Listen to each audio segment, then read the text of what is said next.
Hello, BAME Farm fans. What do we have here? The rake and the 29. Oh, that's a common sight around here, isn't it? And this field of hay.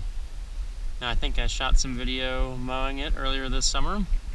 And we are very near the end of summer. It is September 20th, and fall begins, I don't know, tomorrow, over the weekend, Monday, very soon. And what we're looking at here is second cutting.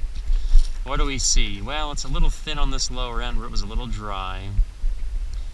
And I bet it'll be thin up top. But there along the back and the middle, it's passable. It's not fantastic, but it's grass. Second cut, especially for how late we made the first cutting, it's doing very well.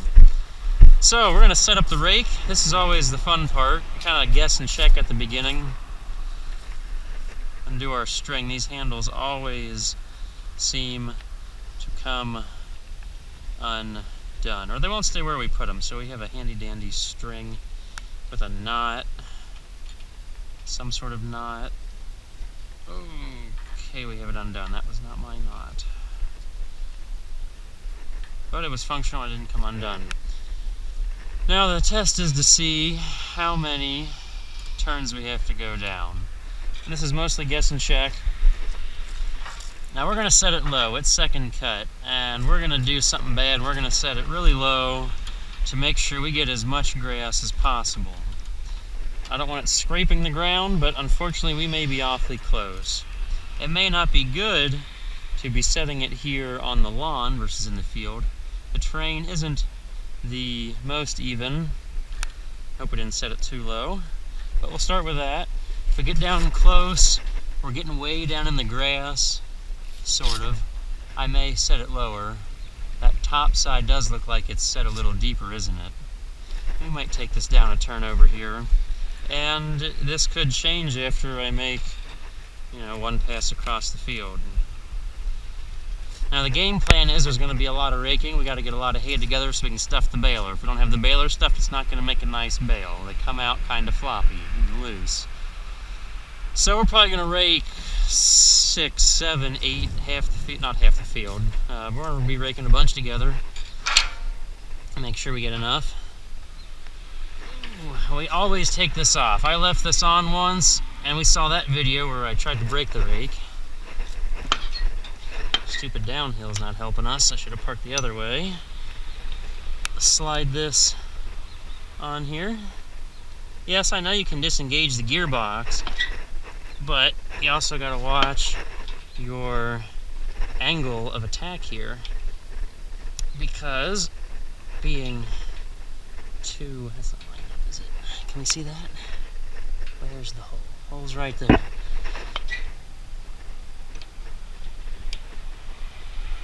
There we go.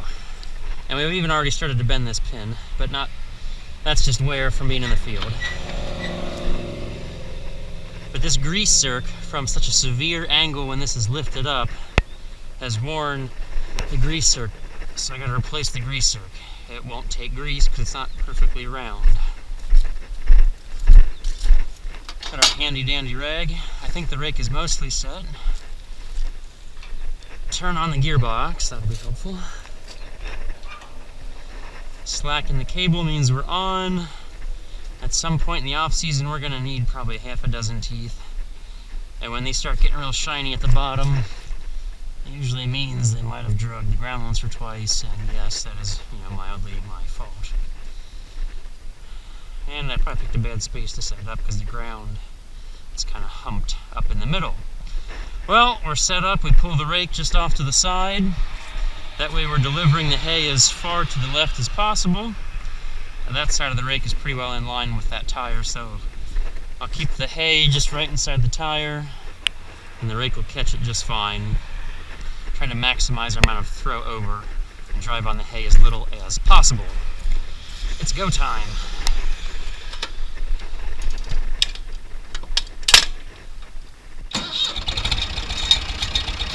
We're going to rake in high too.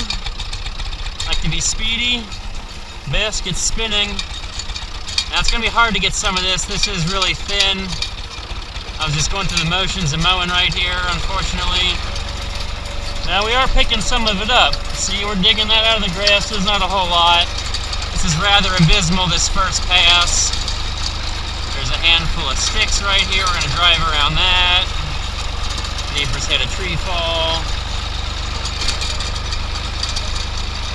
Once we get up about 3 or 4 passes, there was a little more moisture. Just the bottom of the hill, you can see how dead and dry the grass is. The trees help suck the moisture out. Except for this one spot where we got stuck last year. Didn't get stuck this year. That's still wet. We haven't had rain for over 2 weeks. Since the edges were nicely mowed, I'm probably not going to make a headland. We're just going to rake a whole bunch of hay together. We're going to come up here. We're just going to pick some place to turn. I guess about here. Don't count how many that is. That's probably at least 8 windrows. Least. Woo! I have a handful of ditches coming down the hill. That's exciting. Now let's see how much better we're scraping the hay up. A little better. Ooh, that's a little green. Well, I got a lot of raking. That hay will have plenty of time to dry. This has been out here 4 days. We're gonna stop right about here. I know we did rake a lot before I finally decided to get off and check this. We're going to look underneath. I think we're doing about as much as we can. Look how much... we're getting down in the grass nice and deep. That's as best as we can do. This is why it's always good to have thick hay. Now this morning I sent out a soil sample of fields we baled yesterday. This is not the second cutting. We had a little bit of second cutting before this that we made yesterday. Made 145 bales roughly. I don't know if the yield was that great, but it was hay. All hay is good hay, and more hay is even better. We're just going to go loop and loop and loop to save time with the baler. So we're going to go round and round. You can imagine that a bunch of times. See if we can't make, hopefully, at least a half a dozen windrows out of all of this. Now, that doesn't sound very good. It looks better than I thought it sounded. Most of the hay is going to be coming down the hill versus going up. Now, the next hay field we're going to do today after this is much thicker. We're going to end up raking through these ruts. Unfortunately, we're going to drive slow, just in case we drag our tines too much. Now I'll give it the go juice.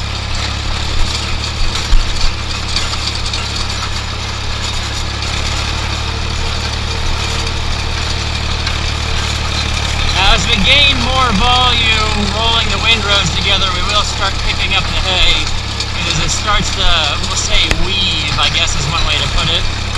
We're going to stop. And we're going to pull out this ironweed that didn't get cut off. We don't want you growing too well. We hate ironweeds. And it didn't get cut off with the mower for some dumb reason.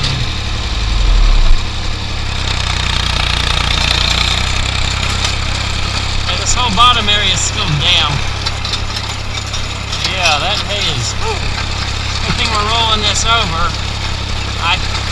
I'm glad we're not trying to make this hay having a wet spell, or else it would never dry.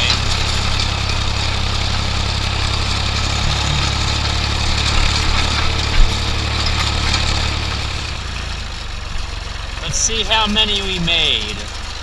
1, 2, 3, 4, we made 6. Well, squeezed a half a dozen windrows together. It's all more hay than we had, and maybe if we'd had a little bit more rain the last 2 weeks, it could have helped. I mean, this wonderful late summer weather we're having, I think it's fantastic. Yep, 3 and 3. 5 long ones and a short one.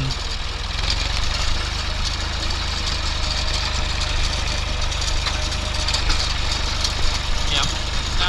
That's the big plan. Now, don't hold me to this. There's lots of plans and only so much action that'll happen in a day. But, yeah, like I said, we sent a soil sample out. on one of the fields, see where we're at with that. It just so happened to be that the owner of the field was helping us. I was like, here, take the probe, fill this bag up full of dirt. Well, we got our soil sample taken. See how that comes back. We'll see that in a few weeks.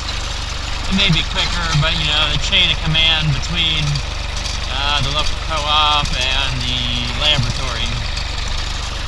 Well, we're on to the next field, and we're probably going to get hopefully more hay. It seemed a lot thicker when I was mowing. And eventually we're going to bale this up here shortly. Eventually. Still got a little bit of raking to go. And some road time.